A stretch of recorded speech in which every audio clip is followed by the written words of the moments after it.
Facebook's new metaverse is terrifying. The metaverse is a new augmented reality where users will live inside a digital universe. A digital universe where you can meet your friends, find new people, do business, sell meta-only content, go to church, catch up with your family, travel across dimensions, and even feel virtual objects as though they were real. Already, people are getting married inside the metaverse, businesses are setting up shop in the metaverse, and Snoop Dogg is buying virtual property in the metaverse. And now fans of Snoop Dogg are paying hundreds of thousands to buy virtual land next to their idol. Because we're now at a point where even Snoop Dogg is looking to create his own universe called Snoopverse, with all of this happening inside Zuckerberg's all-encompassing metaverse, where what you see, hear and feel is entirely controlled by Mark Zuckerberg. This is a gigantic process that Russell Brand refers to as the colonization of consciousness, because Facebook is doing everything it can to create a monopoly on human existence, where society and culture is imported into a universe run by a megalomaniac. This all may seem like some sort of gimmicky marketing.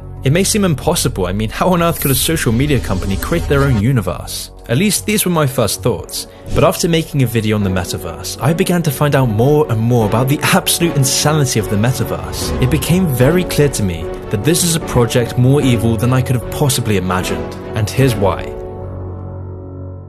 Mark Zuckerberg's expansion into the metaverse comes as other billionaires are venturing into new realms. As Jeff Bezos and Elon Musk expand into space, Zuckerberg is expanding his monopoly into human consciousness. Now, Facebook is already the 8th biggest company in the world, with control over 2 billion users worldwide.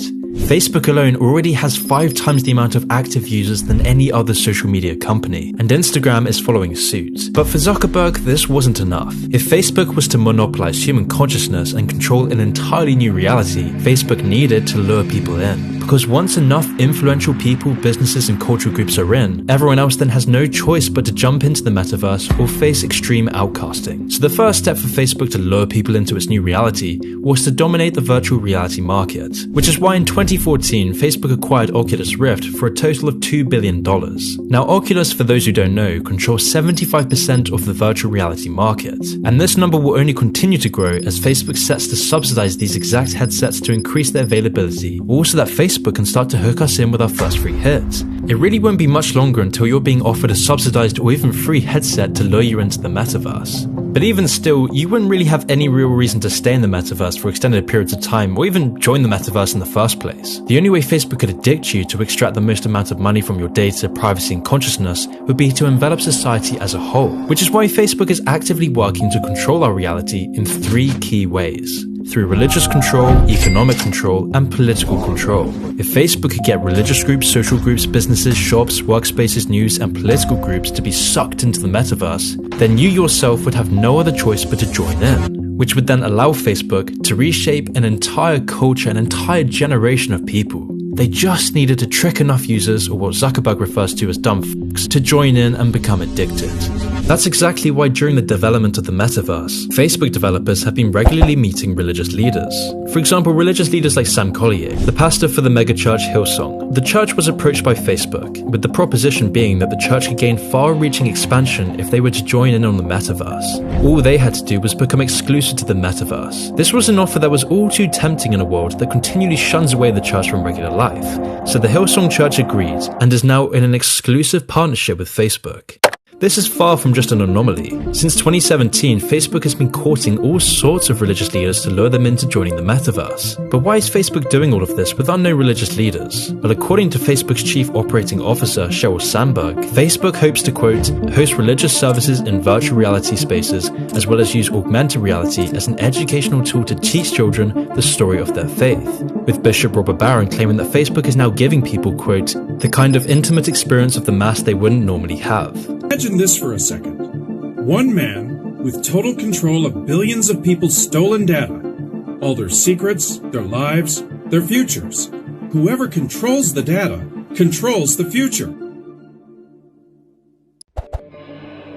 But in our society, we no longer value church, religion, community, and spirituality. Instead, we've abandoned these things for a new religion, relentless consumerism, where most of us are so devoid of either ambition or interest, we have nothing to fear and nothing to hope. We're a populace without religious belief to imbue our existence with transcendental meaning. We are, as Nietzsche described, the last men, the people who have lost all meaning in their lives whilst never being fulfilled by anything and contributing nothing of value. So the question is, what is left for us? Well, it's simple: consumerism and entertainment. That's why most of us are vapid, tawdry consumers looking to stuff the empty pit inside of us to give us any sense of purpose. So if Facebook were going to pull in the masses to the metaverse, they would need to pull in the money, the shops, the clothes, the businesses, the celebrities, all the entertainment, which is why we're already seeing virtual reality becoming the norm. Justin Bieber, for example, has already been paid off to perform a live concert within the metaverse. And with this concert, investors have been eagerly buying up online concert venues. It's why Louis Vuitton, Gucci, Burberry, and all these other major clothing brands are buying up NFTs in the metaverse. Dolce & Gabbana have just sold their own high-end fashion for a record $6 million in the metaverse. And investors are now buying up shopping malls, properties, all within the metaverse, because experts are now predicting that the metaverse will foster a brand new flourishing economy. And this isn't just something in the far future, this is happening in a matter of years. And it's no joke, because it means the real world economy will be subsumed by the virtual.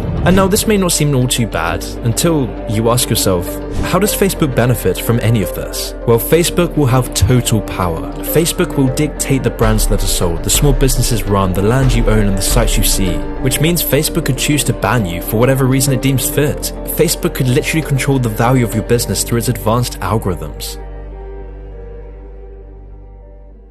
And if you don't believe me, Facebook is already engaging in this sort of activity as I speak. Facebook is using Centra to track its users not just on Facebook, but across the entire internet. Centra tracks different profiles that a user visits, their message recipients, their linked accounts, the pages they visit. It then centralizes all of this information within its databases. Facebook then uses this with its other program called Tasks, which allows Facebook's censorship team to communicate with other big tech firms so that they can coordinate censorship across all platforms. This means that Facebook can control businesses not just within Facebook, but across the entire internet. The Tasks platform allows Facebook employees to communicate about projects they're working on together.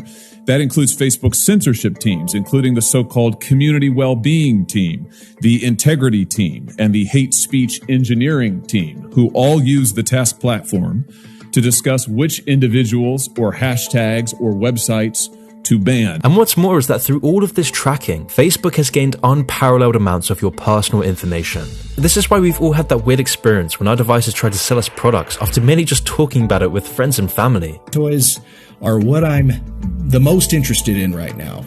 If I were to buy something right now, it would be dog toys. First website up. Oh my God!